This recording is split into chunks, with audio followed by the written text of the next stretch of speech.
وہ چلے ہو، وہ کچھ نہیں لے کر گیا، ہم کیا لے کر جائیں گے؟ اور پھر یہاں کسی نے بڑا خوبصورت لکھا تھا، یہ وہ باغ ہے جس کے ہزاروں مالی تھے۔ دھیان رکھنا حضرت، یہ ہمیں بڑا وہم پڑ گیا ہے، مالک ہم نہیں ہیں حضرت۔ یہ علماء بیٹھے ہیں، اس نے قرآن کریم میں کب کہہ دیا کہ تم مالک ہو؟ تو قرآن کریم میں بار بار کہتا ہے وَلِلَّهِ مُلْكُ السَّمَاوَاتِ وَالْأَرْضِ، اور اللہ ہی کے لیے ہے زمین و آسمان کی بادشاہت۔ وَاللَّهُ عَلَى كُلِّ شَيْءٍ قَدِيرٌ، یہ آپ آیت الکرسی میں ہر فرض نماز کے بعد اس بات کو دہراتے ہو۔ اللہ لا الہ الا هو الحی القیوم لا تأخذہ سنۃ ولا نوم لہ ما فی السماوات وما فی الارض، اور اللہ ہی کے لیے ہے جو کچھ آسمانوں میں ہے اور جو کچھ زمینوں میں ہے۔ سورہ آل عمران 3 پارہ، کل محبوب آپ کہہ دیجئے اللہم مالک الملک، اے اللہ اے ملکوں کے مالک۔ تیال کریو پتر وہ مالک جے، اسی نہیں یہ مال، ہم تو مالی ہیں یار۔ اور میں اکثر اپنی مثال دیا کرتا ہوں، جب میں تھوڑا بڑا ہوا نا تو میں نے کیا دیکھا، میرے گھر کے باہر جو پلیٹ لگی تھی نا اس پر لکھا تھا چودھری علم دین، پھر وہ پلیٹ بدل گئی ہے، دادا ابو کا انتقال ہو گیا، پھر نئی پلیٹ کیا لگی، حاجی محمد نوٹا۔ پتہ نہیں حضرت یہ پلیٹ کب تک رہتی، جگہ وہاں رہی حضرت، لیکن کیا ہوا حضرت، مالیوں کے نام بدلتے رہے حضرت۔ اسی مالی ہیں حضرت، اسی مالک نہیں ہے، مالک وہی ہے۔ اور میں یہاں ایک روایت بھی اکثر سناتا ہوں کہ آپ کہو گے مولوی صاحب ایویں ساڈے کول ساڈیاں زمیناں کھون لگے ہو، ان کو قرآن و حدیث سے بھی تو دلیل دینا۔ حضرت موسیٰ علیہ السلام کا دور مبارک تھا اور زمین کا ایک ٹکڑا تھا، دو بندے لڑ پڑے آپس میں، ایک مالک تھا، ایک کا دل بے ایمان ہو گیا۔ اس سے پہلے کہ دونوں دستے گرے باں ہوتے، خون بہتا، کسی کی جان جاتی، وہ چار بڑے وڈیرے وچ رلے، انہوں نے بہ کے کیا گل سنو، اللہ کے نبی حضرت موسیٰ علیہ السلام موجود ہیں، کیوں ایک دوسرے کا گریباں پکڑتے ہو، چلو چل کے ان سے فیصلہ کرواتے ہیں۔ سارے لوگ حضرت موسیٰ علیہ السلام کے پاس حاضر ہوئے، عرض کی حضور زمین کا ٹکڑا ہے، یہ دعویٰ کرتا ہے زید کہ میرا ہے، بکر کہتا ہے میرا ہے، آپ اللہ کے نبی ہیں، آپ فیصلہ فرمائیں کس کا ہے۔ کچھ ایسے ہوتے ہیں نا جن کو ادب اداب کی آگاہی نہیں ہوتی کوئی بھی، وہاں بھی ایک ایسا بیٹھا تھا۔ حضرت موسیٰ علیہ السلام سے عرض کرتا ہے حضرت اینج کرو، کلا کلا کر کے نا انہوں سیڈ تے لے جاؤ، دونوں کی بات سنو، حقیقت حال آپ پر واضح ہو جائے گی۔ حضرت موسیٰ علیہ السلام جلال میں آ گئے، آپ نے فرمایا میں اللہ کا نبی ہوں، مجھے اس بات کی ضرورت نہیں کہ میں کلا کلا کر کے ان کی بات سنوں، مجھے اللہ نے یہ طاقت دے رکھی ہے، میں زمین کے ٹکڑے سے پوچھ لوں گا بتا تو دونوں میں سے کس کا ہے۔ آپ نے سب کو اکٹھا کیا اور لے کر چلے گئے، زمین کے اس ٹکڑے پر کھڑے ہوئے، فرمایا یہ زید دعویٰ کرتا ہے تو میرا ہے، بکر دعویٰ کرتا ہے تو میرا ہے، اللہ کے نبی حضرت موسیٰ تجھ سے پوچھتے ہیں بتا تو کس کا ہے۔ تو تفسیر میں لکھا ہے کہ وہ زمین کا ٹکڑا بول اٹھا، پہلے حضرت موسیٰ علیہ السلام کو سلام عرض کی، اور سلام عرض کر کے عرض کرتا ہے حضرت یہ دونوں جھوٹے ہیں، نہ میں اس کا ہوں نہ میں اس کا ہوں، ان کو تیاری کریں، یہ دونوں میرے ہیں۔ ہسی حضرت کیڑے وہم چھپے دیں تے حقیقت کیا ہے، یہ وہ باغ ہے جس کے ہزاروں مالی تھے، سکندر جب اس دنیا سے گیا دونوں ہاتھ خالی تھے۔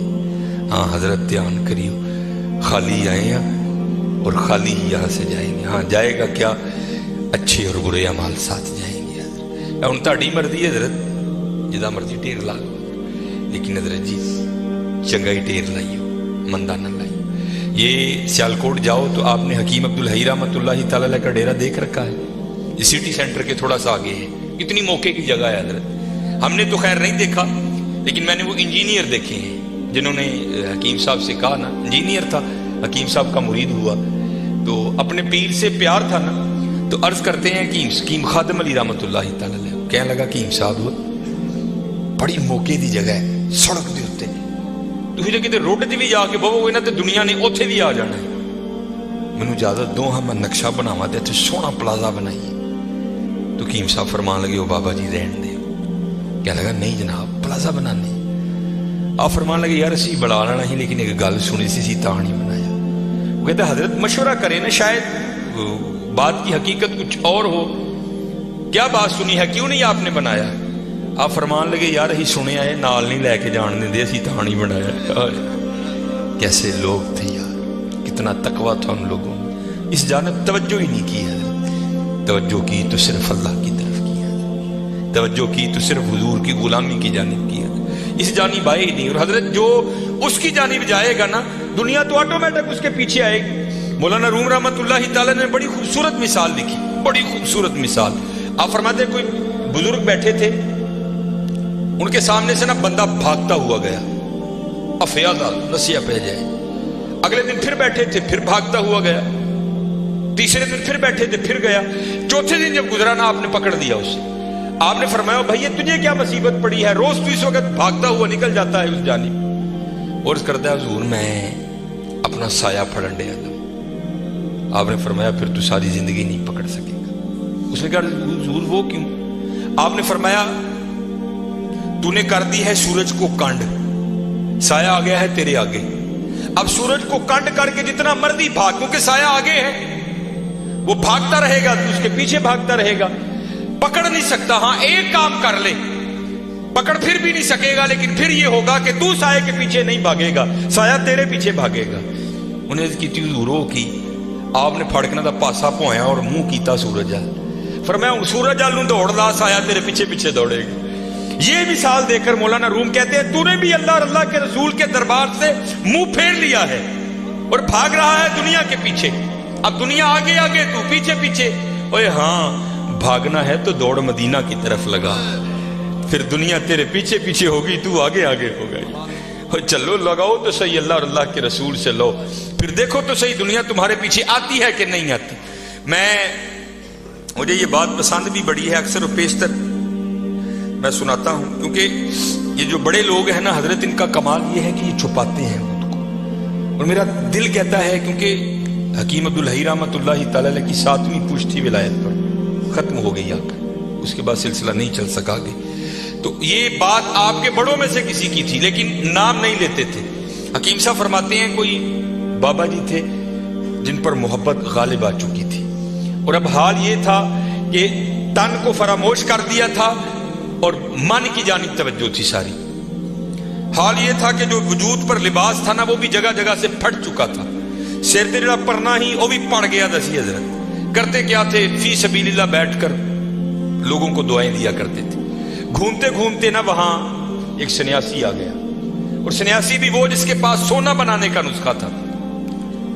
सन्यासी आया, आकर देखा बाबा जी का हाल, वो समझ नहीं सका, थूकते नहीं वो तख्ते सिकंदरी पर, बिस्तर लगा हुआ का जिनका तेरी गली। उन्हें समझा लगता बाबे होरी वाह ही गरीब ने। बाहर गया, किसी को कापी पेंसिल मंगी, सोना बनाने का नुस्खा लिखिया, लिया के बाबे ने पेश किया।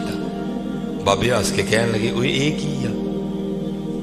कहने लगा जनाब वेखो कपड़े भी पाट गए ने जगू जगू, परना भी पड़ गया है, ते ए सोना बनाने का नुस्खा है, ए तुसी रख लो, जिदू दिल करेगा बना ले करी। तो ये जो पाक लोग हैं ना हजरत, ये किसी का दिल नहीं तोड़ते, ये किसी का दिल नहीं तोड़। ध्यान रखा करो, दिल ना तोड़ा करो किसी का। बुजुर्गों ने लिखा है कुफ्र के बाद सबसे बड़ा गुनाह किसी का दिल तोड़ना है, दिल ना तोड़ा करो। स्पेशल है मुंडे, बात फिर मैं वहां ही लाने लगा हूं, क्योंकि मेरी आदत है हजरत, जो मैं देखता हूं ना मैं वही बयान करता हूं। लिखा है किताबों में बदबख्त है वो मुंडा, मैंने मुंडे का लफ्ज बोला, बदबख्त है वो मुंडा कि जिसके डंडों से उसकी मां और उसका बाप डरते हैं। बदबख्त है नहीं, बल्कि वहां क्या हुक्म है, उफ़िम वला तनहर, उफ भी नहीं करना। लेकिन हजरत दुख की बात है, आज हमारे नौजवान अपने डंडों से अपनी माँ और बाप को डराते हैं। हजरत ना डराया करो। ये अब मैं बाप बना हूं ना, मुझे पता लगा है कि बाप बनना कितना औखा काम है। तो मैं जब कभी अबू जी को देखता हूं तो मेरी आंखों से आंसू आते हैं, यार आज तो कितनी आसानियां हैं, लेकिन जो मैं छोटा सा 1984 इस बाबे ने मैंने किंज पाले होना है, किंज पाले होना है। और फिर मुझे मौलाना रूम की बड़ी बात याद आती है। को बाबा बैठा था इसी तरह ना, बाप बन गया था, तो बच्चा सीन में बैठा था, तो दीवार पर ना आकर कौवा बैठ गया। तो बच्चे ने पहली बार कौवा देखा, नया नया बोलना सीखा था। तो वो बच्चा बाप से पूछता है अब्बा जी है की ये?